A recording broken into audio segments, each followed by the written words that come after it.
अक्सर हमारे रिलेशनशिप में बहुत ज़्यादा कई बार आर्ग्यूमेंट्स होने लगती हैं, कॉन्फ्लिक्ट होने लगते हैं और कई बार वो कॉन्फ्लिक्ट इतने बढ़ जाते हैं, वो आर्ग्यूमेंट्स इतने बढ़ जाते हैं कि बहुत ज़्यादा लड़ाइयाँ होने लगती हैं। तो ऐसी सिचुएशन में क्या करें कि जिससे हम अपने इस रिलेशनशिप में होने वाले इस नोक-झोंक को, इस कॉन्फ्लिक्ट को हम रोक सकते हैं? क्या वो तरीका है जिससे हम इस कॉन्फ्लिक्ट को सही कर सकते हैं, इसको रोक सकते हैं और अपने उस रिलेशन को फिर से स्टेबल कर सकते हैं? और इसको जानने के लिए हम फिर से चलते हैं अपनी सुंदरकांड की सीरीज के अंदर, जहां पर हम इसका एक सॉल्यूशन हम आप तक पहुंचाते हैं। लेकिन उससे पहले अगर आपने ये चैनल सब्सक्राइब नहीं करा है तो सब्सक्राइब करें, लाइक शेयर एंड सब्सक्राइब जरूर करें और ये वीडियो ज़्यादा से ज़्यादा लोगों तक शेयर करें, जिससे ये वीडियो के माध्यम से ये संदेश उन तक भी पहुंच सके। जी हाँ, तो वो क्या तरीका है जिससे हम अपने संबंध को, इसमें होने वाली जो कॉन्फ्लिक्ट है, इसको प्रिवेंट कर सकते हैं? तो इसी का नाम है कृतज्ञता। जी हाँ, कृतज्ञता। जब हनुमान जी लंका की तरफ जा रहे थे माँ सीता का पता लगाने के लिए, तो जैसे ही वो जा रहे होते हैं लंका की तरफ, जो समुद्र पार कर रहे होते हैं, तो वहां पे समुद्र देव जी जो मैनाक थे, मैनाक नामक जो पर्वत था जो कि समुद्र के अंदर था, उनको आज्ञा करते हैं कि पवन देव ने आपकी रक्षा करी थी। मैनाक जी तब, जो कि सोने का पर्वत मैनाक था, उनसे कहा था कि जो पवन देव हैं उन्होंने आपकी रक्षा करी थी और उन्होंने जब आपको संकट पड़ा था तो उन्होंने तेज हवा चला करके आपको समुद्र के नीचे ऊपर से प्रेशर डाला था, जिससे कि आप समुद्र के नीचे आए थे और उस समय जो सारे पर्वतों को जो श्राप मिला था आप उससे बचे थे।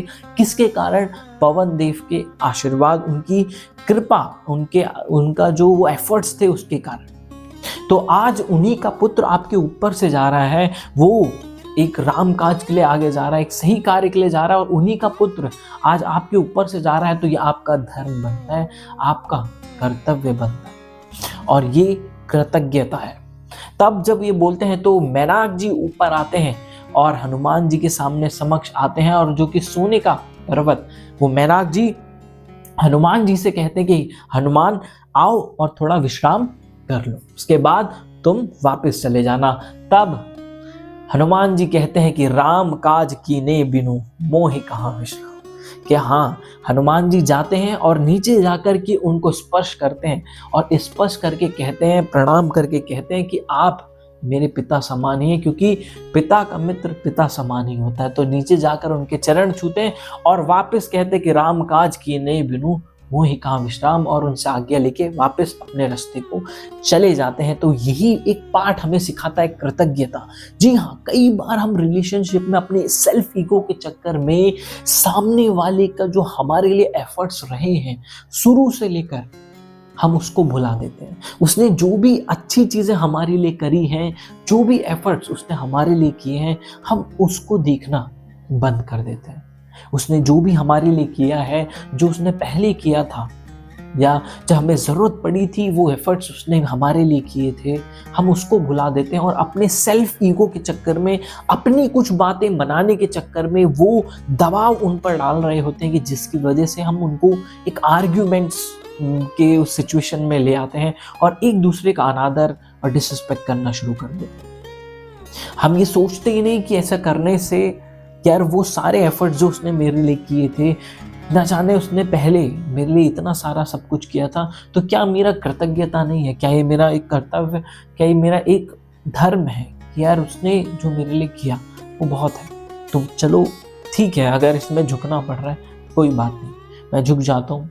अगर झुक के ही वो उसको खुशी मिलती है तो ठीक है, मैं झुक जाता हूँ, मैं मान जाता हूँ। तो ये कृतज्ञता हम भूल जाते हैं और जब आप ऐसा करते हैं, ये बहुत प्रैक्टिकल सॉल्यूशन है। और जब आप वो अपना ईगो हटा करके देख करके उनके पास बैठते हैं और उनसे बोलते हैं कि यार आपने शुरू से मेरे लिए इतना इतना किया और जाने ना अनजाने यार फिर भी मैं ऐसी चीज़ें कर देता हूँ, ये है वो है, कि मेरे द्वारा ऐसा नहीं करना चाहिए। और जब आप ऐसी चीज़ें उनसे बोलते हैं तो उनके हृदय में एक प्रसन्नता होती है, वो अंदर से खुश हो जाते हैं और वो भी फिर अपनी गलतियां मानने लगते हैं। और ये मेरा खुद का आजमाया एक बेस्ट तरीका है। वो भी अपनी चीज़ को बोलते हैं कि नहीं यार, एक्चुअली में मेरी भी गलती है, मुझे भी ऐसा नहीं करना चाहिए था, और वो कॉन्फ्लिक्ट यूं झटके से ही धीरे धीरे समाप्त हो जाता है।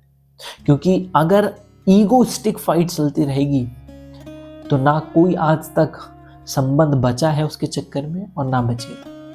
तो इसीलिए ये कृतज्ञता का पाठ हमें सुंदरकांड से सीखने के लिए मिलता है, जिससे आप अपने रिलेशन को ना केवल उसमें होने वाले कॉन्फ्लिक्ट से अपने आप को बचा सकते हैं और उस रिश्ते को मजबूत बना सकते हैं।